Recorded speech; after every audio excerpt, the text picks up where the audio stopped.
পৰখি দিনাখন কংগ্ৰেছৰ মিটিং হৈছিলে তাতে বিজেপিয়ে কিমান হোৰ্ডিং লৈছে কিমান লোৱা নাই এই টুলুঙা কথাবিলাক আলোচনা হৈছিলে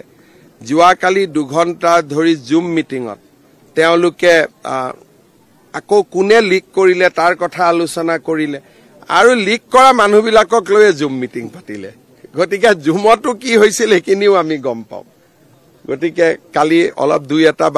দুই এজনে টুইট কৰিছে গতিকে কংগ্ৰেছ দলৰ ভিতৰৰ মানুহে বিচাৰে যে কংগ্ৰেছ আহিব নালাগে শাসনত কাৰণ অসমত ইমান কাম হৈ আছে আপোনালোকে চাওক কিমান দিন সাংবাদিকতা কৰিলে 15 বছৰ কংগ্ৰেছৰ গভৰ্ণমেণ্ট আছিল কেতিয়াবা কোনবাই উমৰাংচুৰ নামটো লৈছিল নেকি আজি আমাৰ বিকাশে উন্নতি আজি আহি উমৰাংচু থিয় হৈছে আপোনালোকে এতিয়া হাফলঙত যাওক গাঁৱে গাঁৱে আমাৰ চৰকাৰৰ কাম দেখিব কাৰ্বি আলঙত যাওক গাঁৱে গাঁৱে কাম দেখিব আগতে অসমত এইবিলাক জায়গাত আন্দোলন হৈছিল খালি পুলিচ আৰু মিলিটাৰী আহিছিল আজিতো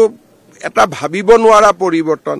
সেই কাৰণে কংগ্ৰেছৰ পৰিয়ালবিলাকেও এবাৰ বিজেপিক ভোট দিব আৰু সকলো সাজু হৈ আছে যে আমি বিজেপিক ভোট দিম সেই কাৰণে কংগ্ৰেছৰ ভিতৰৰ খবৰবিলাকো আমাক দিয়ে